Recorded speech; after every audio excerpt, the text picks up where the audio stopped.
اعلان کر رہا ہے آ جاؤ آ جاؤ یا ایتھا النفس المطمئنہ ارجعی ارجعی الی ربک راضیۃ مرضیہ فادخلی فی عبادی وادخلی جنتی، آؤ آؤ آؤ آؤ، جیسے ماں بچے کو پکارتی ہے آ جا آ جا آ جا میرا جگر،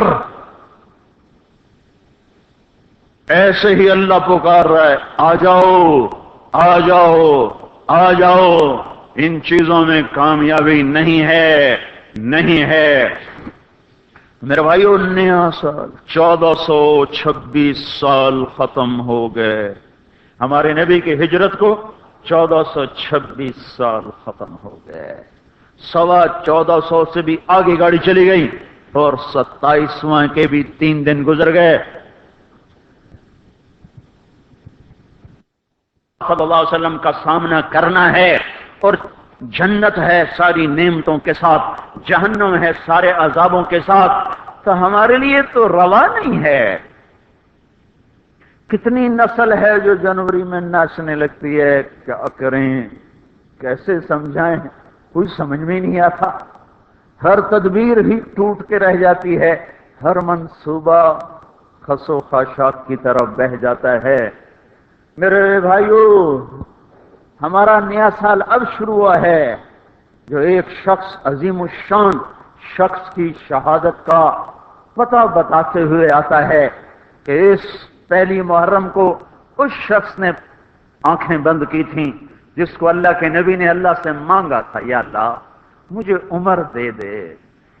اللہ کا دین ہے اتنا عظیم الشان دین، اس دین کی بلندی کے لیے اللہ کے نبی نے ہاتھ اٹھائے، اے میرے اللہ عمر بن خطاب کا تجھ سے سوال کرتا ہوں، اللہم اعز الاسلام بعہد العمرین، میرے مولا یہ 2 عمر ہیں، ایک عمر ابن ہشام ہے جو ابو جہل کہلاتا ہے، ایک عمر بن خطاب ہے، میرے مولا ان 2 میں سے ایک دے دے۔ مجھ سے پوچھے کہ ان میں سے تجھے کون سا پسند ہے تو میں کہتا ہوں وبعمر بن الخطاب خاصۃ، میرا انتخاب عمر بن خطاب کا ہے، یا اللہ یہ مجھے دے دے۔ بدھ کو ابو بکر رضی اللہ تعالیٰ عنہ کو مار پڑی حرم میں، اتنا مارا کہ ان کا چہرہ ناک سب برابر ہو گیا، آنکھیں چھپ گئیں گوشت میں سوج کر، سر کے بال اتر گئے۔ بنو تیم نے آ کے اٹھا کر لے کر انہیں اعلان کیا اگر ابو بکر مر گیا تو اس کے بدلے میں ہم اتبا کو قتل کریں گے، اور اتنے ٹائٹ اور سنگین صورتحال سارے مکے میں ہو گئی۔ صبح تک ہوش نہیں آیا، آخری پہر میں ہوش آیا تو ہوش میں آتے ہی فرمایا ماذا فعل رسول اللہ، اللہ کے رسول کا کیا حال ہے۔ تو خاندان والے ناراض ہو گئے، جس کی خاطر تو اتنا خوار ہوا پھر اسی کا نام لیتا ہے، ہم جا رہے ہیں۔ پھر ماں سے کہنے لگے چلو اس کو کچھ کھلا پلا تو دو، رشتے ناطے کا بڑا خیال کرتے تھے قریش۔ ماں نے دودھ پلانا چاہا، کہا نہیں پہلے مجھے بتاؤ اللہ کے نبی کا کیا حال ہے، پھر دودھ پیوں گا۔ تو ان کی ماں تو بھی مسلمان نہیں ہوئی تھی، کہ مجھے کیا پتا تیرے ساتھی کا کیا حال ہے۔ کہا ام جمیل کو بلاؤ۔ ام جمیل حضرت عمر کی بہن ام جمیل آ گئیں، پوچھا اللہ کے نبی کہاں ہیں؟ کہا زید بن ارقم کے گھر پر ہیں۔ ٹھیک ہیں؟ کہا نہیں جب تک دیکھ نہ لوں مجھے چین نہ آئے گا۔ تو حال یہ تھا، ایک کندھا ماں کے کندھے پر ہاتھ رکھا، ادھر ام جمیل کے کندھے پر ہاتھ رکھا، پاؤں سے گھسٹتے ہوئے آپ زید ابن ارقم کے گھر پر، گھر قریب تھا، دونوں ہی مسفلہ میں رہتے تھے، جس کو آج مسفلہ کہتے ہیں۔ مکہ ٹاور جو لوگوں نے دیکھا ہے، مکہ ٹاور کے پیچھے ہی ابو بکر کا گھر تھا، اسی طرف میں تھوڑا سا آگے زید بن ارقم کا گھر تھا۔ تو گھسٹتے ہوئے پاؤں کے ساتھ جب وہاں پہنچے، آپ کی جب نظر پڑی اللہ کے نبی کی تو گلے لگ کر آپ اتنا روئے کہ آپ کی ہچکیاں بند، پھوٹ پھوٹ کے روئے۔ موقع غنیمت جانا کہ یا رسول اللہ یہ میری ماں ابھی تک ایمان لئی، اس کے ایمان کی دعا فرما دیں۔ آپ کے ہاتھ اٹھنے تھے کہ ابوبکر کی ماں کا سینہ ایمان سے روشن ہو گیا۔ یہاں پھر آپ نے بے بس ہو کر کہا اے میرے رب ایک عمر مجھے دے دے، یا عمر بن خطاب دے دے، یہ عامر ابن ہشام دے دے اور میں عمر بن خطاب مانگتا ہوں۔ یہ جمعرات کو رات کا واقعہ، بدھ جمعرات کی درمیانی رات کو دعا مانگی گئی ہے۔ ادھر صبح مشورہ ہو رہا ہے کہ محمد کا صلی اللہ علیہ وسلم کا کام بہت تیز ہو گیا ہے، اس کا کیا کیا جائے؟ مختلف رائے، عمر کی رائے آ رہی اسے قتل کر دیا جائے، عمر کی رائے آ رہی ہے قتل کر دیا جائے۔ اوپر کیا فیصلے ہو چکے ہیں، نیچے کیا نظام چل رہے ہیں، پھر کون قتل کرے؟ کہ میں خود قتل کروں گا، میں خود قتل کروں گا۔ سارے قریش کہنے کہ بے شک تو ہی اس قابل ہے کہ تو اس کو قتل کر سکے، اور کسی میں یہ ہمت نہیں ہے۔ بنو ہاشم سے، بنو مطلب سے کون ٹکر لے گا؟ ننگی تلوار لے کر جا رہے ہیں، یہ نہیں پتا خود قتل ہونے کے سامان پیدا ہو چکے ہیں۔ راستے میں نعیم بن مسعود ملتے ہیں، ارے عمر یہ سونتی ہوئی تلوار اور یہ غصے کے آثار کیا قصہ ہے؟ کہا آج محمد کا کام نمٹا دوں گا۔ کہنے کہ پہلے گھر کی خبر تو لے۔ کیوں؟ کہ تیری بہن مسلمان ہو چکی ہے، تیرے بہنوں ہی مسلمان ہو چکے ہیں۔ سارا غصہ ادھر منتقل ہو گیا، سیدھے پہنچے دروازے پہ دستک، وہاں خباب رضی اللہ تعالیٰ عنہ وہ ان کو قرآن پڑھا رہے تھے، دستک دی، جمیل ہوئے تو عمر آ گئے۔ خباب بھاگ کے اندر چھپے اور اندر تشریف لائے، آتے ایک تھپڑ مارا بہن کے منہ پر کہ تو بے دین ہو گئے، اور بہنوئی کو گرا کے مارنا شروع کیا، خون و خون کر دیا۔ سعید بن زید، یہ بھی عشرہ مبشرہ میں سے ہیں، سعید بن زید۔ حضرت عمر رضی اللہ تعالیٰ عنہ کو یہ فضیلت حاصل ہے کہ عشرہ مبشرہ میں یہ ایک خاندان کے دو آدمی ہیں، عمر بن خطاب، سعید بن زید۔ سعید بن زید بہنوئی ہیں، یہ دونوں سالہ بہنوئی، دونوں عشرہ مبشرہ میں سے ہیں۔ جب مار مار تھک گئے تو جمیل نے کہا عمر جو کرنا ہے کر لے، حق نہیں چھوڑیں گے۔ غصہ اتر چکا تھا، قرآن باہر پڑا رہ گیا تھا کہ یہ کیا ہے دکھاؤ، کہ نہیں تو ناپاک ہے، نہیں دکھاؤں، ہاتھ نہیں لگا سکتا۔ تو ندامت تھی بہن کے خون دیکھ کر، کہ تو میں کیا کروں؟ کہ پہلے نہاؤ پھر پکڑ سکتے ہو۔ نہائے، پکڑا، نصیب کے فیصلے بدل چکے تھے۔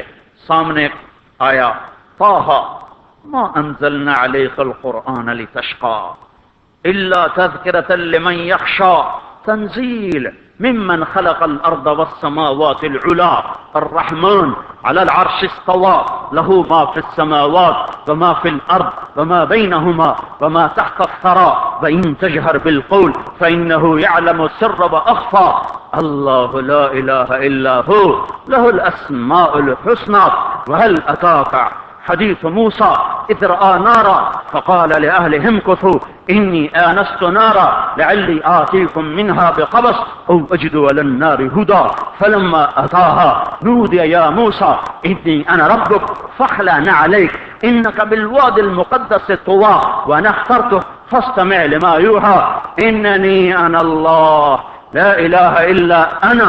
جب یہاں پہنچے تو دل کپ کپا گیا، ایک دم ایمان اندر میں اترا، جسم پہ راشا طاری ہو گیا کہ مجھے محمد کے پاس لے چلو۔ تو اسی وقت خباب نکل آئے کہ مبارک مبارک عمر، لگتا ہے رات کی دعا تیرے حق میں قبول ہو گئی۔ تلوار اسی طرح ہاتھ میں زید ابن ارقم کے گھر کی طرف چلے کہ وارڈ میں صحابہ نے دیکھا یا رسول اللہ عمر آ رہا ہے۔ حمزہ پہلے اسلام لا چکے تھے، فرمایا آنے دو، نیت ٹھیک ہے تو اس کا نصیب ہے، اگر نیت خراب ہوگی تو اسی کی تلوار سے اس کا سر اڑا دیا جائے گا۔ اندر آئے، دروازے پر دستک دی، اندر آئے تو آپ نے دیکھا اور ایسے دامن پکڑ کے جھٹکا دیا، اما آن لک ان تشہد ان لا الہ الا اللہ، عمر کیا ابھی وقت نہیں آیا کہ تو کہہ دے لا الہ الا اللہ؟ ان کا ہاں وقت آ گیا، میں کہتا ہوں لا الہ الا اللہ محمد الرسول اللہ۔ یہ کہنا تھا کہ خوشی کی لہر دوڑی، صحابہ نے تکبیر کہی، اسی وقت جبریل اترے، عرض کی یا رسول اللہ آپ کو عمر کے اسلام پہ خوشی ہو رہی ہے؟ فرمایا ہاں ہو رہی ہے، کہ سارے آسمان کے فرشتے بھی خوش ہو کہ آج عمر مسلمان ہوا، کیا ماؤں نے لال جنے تھے؟ کیا دھرتی نے انسان دیکھے تھے؟ آج تک دنیا ایسا بادشاہ نہ دکھا سکی جو 22 لاکھ مربع میل پہ حکومت کر کے مسجد میں جھاڑو دے رہا ہو، جو 22 لاکھ مربع میل پر حکومت کر کے پانی کی مشق کندھے پہ اٹھا کے بیوہ عورتوں کے گھر میں گھڑوں میں پانی بھرنے جا رہا ہو۔ امیر المومنین کہاں جا رہے ہو؟ فلاں اماں کے گھڑے میں پانی بھرنے جا رہا ہوں، فلاں کے گھر میں پانی بھرنے جا رہا ہوں۔ 22 لاکھ مربع میل پہ حکومت کر کے دھرتی نے ایسا بادشاہ نہیں دیکھا جو اونٹ چراتا پھر رہا ہو، اور جو بیت المال کا اونٹ گم ہوا، چولے کو باندھا اور دوڑ لگائی، آگے احنف بن قیس ملے، ارے کہاں جا رہے ہو امیر المومنین؟ کہ تو بھی آجا، بیت المال کا اونٹ گم ہو گیا ہے، مل کے تلاش کریں۔ پتہ نہیں کتنے مسلمانوں کا اس میں حصہ ہے۔ دھرتی ایسا بادشاہ نہ دکھا سکے گی، نہ دکھا سکے گی، کوئی ایسا آیا ہی نہیں ہے کہ جو اتنی بڑی سلطنت کا مالک ہو اور کیکر کے درخت کے نیچے بغیر پیروں کے سو رہا ہو۔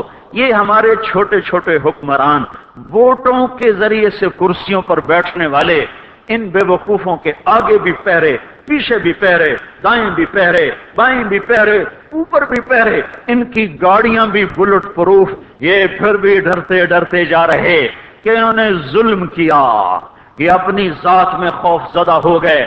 عمر نے اپنے نام کے ساتھ فاروق کا لقب آپ نے کہا عمر فرق بین الحق والباطل، عمر وہ عمر ہے جس نے حق اور باطل میں فرق کر کے دکھا دیا، اس لیے یہ فاروق ہے، اس نے حق اور باطل میں فرق کر کے دکھایا، یہ فاروق ہے۔ حسن بصری فرمایا کرتے تھے اپنی محفلوں کو عمر کے ذکر سے سجاؤ۔ حضرت عائشہ فرمایا کرتی تھیں عمر کے تذکرے کیا کرو، کہ جب عمر کا تذکرہ ہوتا ہے تو عدل کا تذکرہ ہوتا ہے، جب عدل کا تذکرہ ہوتا ہے تو اللہ کا تذکرہ ہوتا ہے۔ کہ ہم عائشہ رضی اللہ تعالیٰ عنہ فرمایا کرتی تھیں اتنے بڑی سلطنت پر حکومت کرنے کے بعد اللہ کی راہ میں جانے والے مجاہدین کے گھر کیا کھڑا ہوا ہے، دروازے پہ دستک دے رہا ہے، بیٹی کوئی بازار سے سودا لینا ہو تو مجھے بتاؤ، تیرے گھر والا تو اللہ کی راہ میں ہے، میں تمہارے گھر کا سودا لے آؤں، کیا کیا چیز چاہیے؟ تم نے اپنے خامند کو خط لکھنا ہوگا، تم تو لکھنا نہیں جانتی، مجھے بتاؤ میں تیرے خامند کو تیری طرف سے خط لکھوں۔ اماں تیرا بیٹا اللہ کی راہ میں گیا ہوا ہے، مجھے بتا میں تیرے بیٹے کے نام تیری طرف سے خط لکھوں۔ اتنی بڑی جس کے سامنے کیسر اور کسرا زیر و زبر ہو گئے، کج کلا وہ زمین میں جا کے تہ خاک میں وہ سارے ہیرے لال جواہر، وہ زمین میں لوٹ پوٹ کرنے والا، کسرا کے تخت کو توڑنے والا اور روم کی طاقت کو توڑنے والا، آل ساسان کی طاقت کو توڑنے والا اور نوشیروان کے خزانے مدینے میں لانے والا اور خسرو پرویز کے خزانے مدینے میں لانے والا اور رومت الکبرى کے خزانے مدینے میں لانے والا خود اپنے کرتے میں 14 پیوند لے کے چل رہا ہے۔ 14 پیوند کے ساتھ کرتا ہے، مہینے میں 1 دن گوشت کھاتے تھے، جس کو اللہ نے وہ عزت دی۔ آپ نے کہا میرے 2 وزیر آسمان میں، 2 وزیر زمین میں، آسمان پہ جبریل اور میکائیل میرے وزیر ہیں، زمین پر ابو بکر اور عمر میرے وزیر ہیں۔ آپ فرمایا کرتے تھے ابو بکر اور عمر اگر کسی بات پہ جمع ہو جائیں تو میں ان کے مشورے کے خلاف کبھی نہ کروں گا۔ ابو بکر تیری مثال ابراہیم کی ہے، عمر تیری مثال نوح علیہ السلام کی ہے، ابو بکر تیری مثال عیسیٰ علیہ السلام کی ہے، عمر تیری مثال موسیٰ علیہ السلام کی ہے۔ آپ مسجد میں آئے، آپ کے دائیں طرف ابو بکر تھے، بائیں طرف عمر تھے، آپ اندر آئے اور کہا دیکھو اسی طرح قیامت کے دن ہم اٹھیں گے کہ میرے دائیں طرف ابو بکر ہوگا، میرے بائیں طرف عمر ہوگا اور ہم ہاتھوں میں ہاتھ دیے ہوئے اٹھائے جائیں گے۔ اور ایک حدیث میں آتا ہے اور میرے قدموں سے بلال کو اٹھایا جائے گا جو نکلتے ہی اذان دے گا۔ جس کے اسلام لانے نے اسلام کو اونچا کیا، جس کے اسلام لانے نے باطل کو پست کیا، جن راہوں سے عمر گزر جائے شیطان وہ راہیں چھوڑ دیتا تھا۔ عرفات کا میدان تھا، 1.25 لاکھ مقدس ہستیاں سامنے ہیں۔ میرے نبی نے فرمایا اس وقت میرا اللہ میرے سب صحابہ پہ فخر کر رہا ہے اور عمر بن خطاب پہ خاص طور پہ فخر کر رہا ہے، خاص طور پہ فخر ہو رہا ہے، عمر بن خطاب پہ خاص طور پہ فخر ہو رہا ہے۔ میرے بعد کوئی نبی ہوتا عمر ہوتا۔ عمر، میں نے رات جنت میں محل دیکھا، ایک اینٹ موتی کی، ایک یاقوت کی، ایک زمرد کی۔ میں نے پوچھا یہ کس کا ہے؟ کہا گیا ایک قریشی کا ہے۔ میں کہا میں قریشی ہوں، اتنا خوبصورت محل میرا ہی ہوگا۔ جب جانے لگا تو فرشتے نے کہا یہ آپ کے غلام عمر بن خطاب کا ہے۔ وہ کیا مبارک لوگ ہیں کہ جنہیں نبی کے گھر میں قبر نصیب ہو، ایک طرف ایک ساتھی، ایک طرف دوسرا ساتھی، جن کو نبی کے دو پہلوؤں میں جگہ ملی ہو۔ وہ کیسی عظیم ہستیاں اتنی بڑی سلطنت کا مالک اور اتنے بڑے عدل کی نشانی بن کر مدینے میں مسجد میں بیٹھے رو رہے ہیں۔ امیر المومنین کیوں رو رہے ہو؟ کہا دجلہ کے کنارے کتا بھی پیاسا مر گیا تو پوچھ تو عمر کی ہوگی، فرات کے کنارے کتا بھی پیاسا مر گیا تو پوچھ تو عمر کی ہوگی۔ راتوں کو پہرے دیے جا رہے ہیں، راتوں کو خبرگیری کی جا رہی ہے۔ مدینے کے باہر ایک خیمہ ملتا ہے، چند بچے ملتے ہیں جو رو رہے ہیں۔ ایک عورت ہانڈی چڑھا کے ڈوئی پھیر رہی ہے۔ پوچھتے ہیں بہن یہ بچے کیوں رو رہے ہیں؟ کہ یہ بھوک سے رو۔ ہانڈی میں کیا ہے؟ پانی، کچھ بھی نہیں۔ کیوں چڑھایا ہوا ہے؟ بہلانے کے لیے۔ سو جائیں گے روتے روتے، میرا اور عمر کا اللہ کے ہاں فیصلہ ہوگا۔ تو عمر کی ہچکیاں بند گئیں کہ عمر کو بہن تیرے حال کی کیا خبر؟ کہ پھر ہمارا بادشاہ کیوں بنا ہے؟ اگر ہمارے حال کی خبر نہیں لیتا تو ہمارا خلیفہ کیوں بنا ہے؟ پر لگ گئے، بیت المال سے سامان نکالا، بوری بھری، سر پہ اٹھائی، کمر پہ اٹھائی۔ غلام اسلم نے کہا میں اٹھاؤں؟ کہ قیامت کے دن بھی میرا وزن تو اٹھائے گا۔ اسی طرح بھاگے ہوئے آئے، پنیر نکالا، آٹا نکالا، گھی نکالا، شہد نکالا، ڈال کے ہانڈی میں نیچے آگ، خود دھواں، گیلی لکڑیوں میں پھونکے مار مار مار آگ جلائی، حلوہ تیار کیا، پھر پلیٹوں میں ڈال ڈال کے بچوں کو کھلایا۔ وہ عورت کہنے لگی کاش عمر کی بجائے تو خلیفہ ہوتا۔ تو یہ نہیں کہا کہ میں ہی عمر ہوں، میں ہی عمر ہوں۔ فرمایا جب کل تو امیر المومنین سے ملے گی تو مجھے بھی وہیں دیکھ لے گی، مجھے بھی وہیں پا لے گی۔ پھر وہاں بیٹھ کے دیکھتے رہے، اٹھ کے چل دیے۔ بچے ہنسنے لگے، کھیلنے لگے، تو اپنے غلام سے فرمایا میں نے انہیں روتا دیکھا تھا، میرا جی چاہا میں انہیں ہنستا بھی دیکھوں۔ 22 لاکھ مربع میل پہ اسلام پھیلا کر حکومت اس سے بھی بڑے علاقے میں لوگوں نے کی۔ چنگیز نے اس سے زیادہ فتوحات کی، محمود غزنوی نے اس سے زیادہ کی، سکندر تیمور نے اس سے زیادہ کی۔ پر فتوحات کر کے یوں خدمت کر رہا ہو، پانی بھر رہا ہو، اونٹ چرا رہا ہو، امامت کرا رہا ہو، 14 پیوند لگے کپڑوں کے ساتھ خلافت کے تخت پر بیٹھا ہوا ہو، یہ دھرتی میں پھر کوئی نہیں آئے گا۔ ہے نماز میں خنجر لگا، نماز پڑھاتے ہوئے 27 ذوالحج، 27، 28، 29 یکم کو انتقال ہوا۔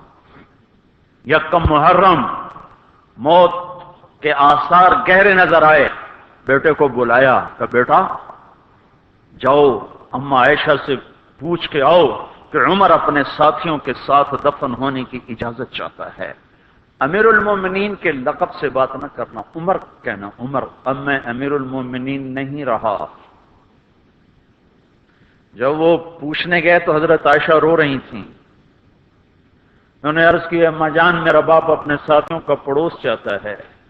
انہوں نے فرمایا یہ جگہ تو میں نے اپنے لیے رکھی تھی، لیکن اگر عمر چاہتے ہیں تو ان کو مجھ پر فضیلت ہے، میں ان کے لیے دستبردار ہوں۔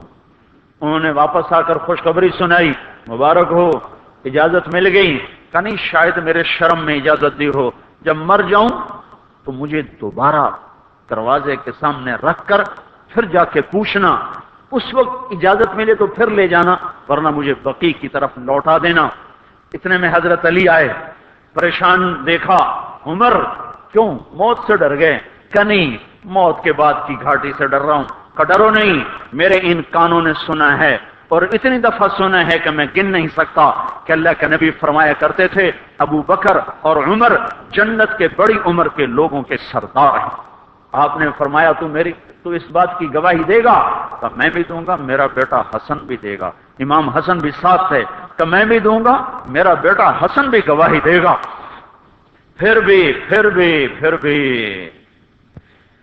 ہے جو جنت کی بشارتیں لیے ہوئے ہیں، 10 مبشرہ، ابو بکر جنتی، عمر جنتی، عثمان جنتی، علی جنتی، طلحہ جنتی، زبیر جنتی، ابو عبد الرحمن بن عوف جنتی، ابو عبیدہ بن جراح جنتی، سعید بن زید جنتی۔ آپ نے نام لے کر گنے، نام لے کر گن کر کہا، سنو ابو بکر جنتی ہے، عمر جنتی ہے، عثمان جنتی ہے، علی جنتی ہے، طلحہ جنتی ہے، زبیر جنتی ہے، سعد بن ابی وقاص جنتی ہے، عبد الرحمن بن عوف جنتی ہے، ابو عبیدہ بن جراح جنتی ہے، سعید بن زید جنتی ہے۔ میں ان سے راضی ہوں، لوگوں ان کا حق پہچانو، میں ان سے راضی ہوں، میں ان سے راضی ہوں۔ پھر آپ نے فرمایا اگر تم نے ان کے بارے میں کسی ایک کے بارے میں بھی دل میں بغض لے کر مر گئے، اور تم نے اتنی بندگی کی تھی کہ سوکھ کے کانٹا ہو گئے تھے، روزے اتنے رکھے تھے کہ پیٹ کمر کو لگ گیا تھا، سجدے اتنے کیے تھے کہ تمہارے ماتھے اور گھٹنوں پر پتھروں جیسے نشان پڑ گئے تھے، اتنا کچھ کر کے ان 10 میں سے کسی ایک کا بغض لے کر اگر تم مر گئے تو اللہ تمہیں منہ کے بل جہنم میں گرا دے گا۔ لوگوں میں ان سے راضی ہوں، ان کا حق پہچانو، جن کو اللہ بھی رضا کے پروانے دے رہا ہو، جن کو اللہ کا رسول رضا کے پروانے دے رہا ہو، جن کو وزارت کا شرف مل چکا ہو، نبی کے پہلو میں قبر جن کی بننے کا اعلان ہو چکا ہو، وہ موت پر کیا کہہ رہا ہے؟ موت پہ کیا کہہ رہا ہے؟ اپنے بیٹے سے کہا میرا سر زمین پہ ڈال دے۔ ان کی گود میں سر تھا عبداللہ بن عمر، تو انہوں نے گود سے ہٹا کر پنڈلی پہ رکھ لیا، یہاں رکھ لیا۔ کہ لگے کیا کہہ رہا ہوں، کیا کہہ رہا ہوں، سنتے نہیں ہو، زمین پہ ڈال دو۔ تو انہوں نے زمین پہ ڈالا تو اپنے چہرے کو مٹی میں رکھ دیا اور ایسے ملنے لگے اور کہنے لگے اے میرے رب، اگر تو نے عمر کو معاف نہ کیا تو عمر ہلاک ہو جائے۔ ویل لک یا عمر ولامک ان لم یغفر لک ربک، عمر تیری ہلاکت ہے اگر تیرے رب نے تجھے معاف نہ کیا۔ یہ کہتے کہتے کہتے جان دے دی۔ 22 لاکھ مربع میل میں اسلام کو زندہ کرنے والا، این حالت نماز میں زخم کھا کے گرنے والا، مطلوب مصطفیٰ، وزیر مصطفیٰ، جنت کی خوشخبریاں لے کر پھر موت پر یوں کہہ رہا ہو اے اللہ تو نے معاف نہ کیا تو میرا کیا بنے گا؟ کیا بے طلبی ہے۔ ان کے بیٹے خلافت کے اہل، ان کے بہنوئی سعید بن زید 10 مبشرہ میں سے دونوں کے نام کاٹ دیے کہ یہ 6 ہیں جن سے اللہ کا رسول راضی تھا، جس کو چاہو خلیفہ بنا دو، جس کو چاہو حکومت دے دو، نہ میرے بیٹے کو ملے گی نہ سعید بن زید کو ملے گی۔ کسی نے کہا شوشہ چھوڑا، آپ کا بیٹا بھی تو بہت قابل ہے، اسی کو بنا دیں۔ تو اسے تو طلاق دینا نہیں آتا، حکومت کہاں سے چلائے گا؟ یہ ایک واقعہ کی طرف اشارہ کیا ہے، اس کے پیچھے کوئی واقعہ ہے جس کو انہوں نے یاد کر کے فرمایا وہ تو طلاق دینا نہیں جانتا، وہ حکومت کیا چلائے گا؟ حالانکہ بڑے صحابہ میں عبداللہ بن عمر کا مقام ہے۔ ہے جنازہ صہیب رومی نے پڑھایا، دروازے کے سامنے لا کے رکھ دیا گیا، سب لوگ جنازے کے ساتھ کھڑے ہو گئے، عبداللہ بن عمر اکیلے آگے گئے، دروازے پر دستک دی، کہا اما جان میرا باپ عمر بن خطاب دروازے پہ حاضر ہو چکا ہے، اندر آنے کی اجازت چاہتا ہے۔ تو عائشہ رضی اللہ تعالیٰ عنہ نے اپنی چادر کو اٹھایا اور روتے ہوئے باہر نکل گئیں۔ پھر لوگ اندر داخل ہوئے، قبر کھودی گئی۔ قبر کھودتے ہوئے عبداللہ بن عباس بھی قبر کے کھودنے میں شریک تھے۔ تو کہتے میرے کندھے پہ کسی نے ہاتھ رکھا، میں نے پیچھے مڑ کے دیکھا تو علی رضی اللہ تعالیٰ عنہ کھڑے رو رہے تھے اور فرما رہے تھے مجھے پتا تھا تو یہیں آئے گا، یہاں تیرے سوا کوئی نہیں آ سکتا۔ کہ میں نے ایک دفعہ نہیں، کتنی دفعہ میں نے اللہ کے نبی سے یہ بات کا تکرار سنا، میں ابو بکر اور عمر، اس کا اتنا تکرار سنا ہے میں نے کہ مجھے یقین تھا یہیں آئے گا، تو اور کہیں نہیں جا سکتا۔ میرے بھائیو غفلت سے باہر آ جائیں، غفلت سے باہر آ جائیں۔ یہ دھوکے کا گھر، یہ مچھر کا پر، یہ مکڑی کا جالا، یہ دنیا کہیں ہمیں ہلاک نہ کر دے۔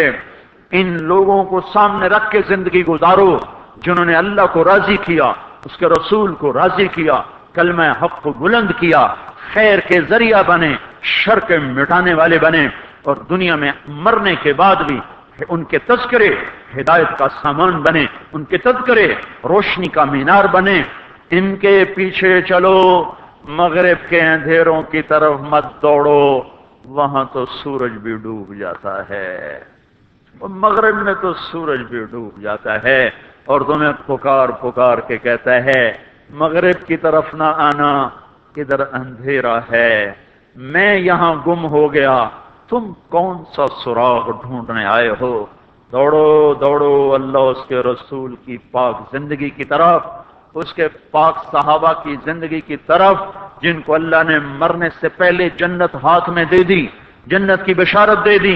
آپ نے کہا ما علی عثمان الا یعمل بعدا، تبوک کی لڑائی میں عثمان 10,000 لشکر کا سامان تیار کر کے لائے۔ تو آپ نے کہا عثمان آج کے بعد تو کچھ بھی نہ کرے تو جنت تجھ پہ واجب ہو گئی۔ یہ ان لوگوں کے پیچھے چلو۔ ابو بکر جب تو جنت کے دروازے پر آئے گا تو 8 دروازے تیرا استقبال کریں گے، ہر دروازے کی تمنا ہوگی ابو بکر میرے اندر سے گزر جائے۔ علی تجھے مبارک ہو، جنت میں تیرا گھر میرے گھر کے سامنے ہوگا۔ ان لوگوں کے پیچھے چلو۔ اگر منزل تک پہنچنا ہے تو بھائیو نیا سال آیا ہے، آؤ بھائی توبہ کر لیں، اللہ کو منا لیں، اور جاؤ نکلو تبلیغ میں پھرو اللہ کے واسطے۔ بیٹھنے کے دن لگ چکے، گزر گئے۔ جان مال ایمان کی سلامتی اگر ہم چاہتے ہیں تو پھرو تبلیغ میں، پھرو اللہ کی راہوں میں، پھرو۔ یہ پھرنا یہ سبب بنے گا ہدایت کے آنے کا، اور وہ سبب بنے گا اللہ کی رحمت کے آنے کا، اور وہ سبب بنے گا دنیا اور آخرت کی نجات کا۔ اس کی نیت کرو، اس کے ارادے کرو، پچھلے سال کی ساری کوتاہیوں پر توبہ کرو، اللہ سے معافی مانگو۔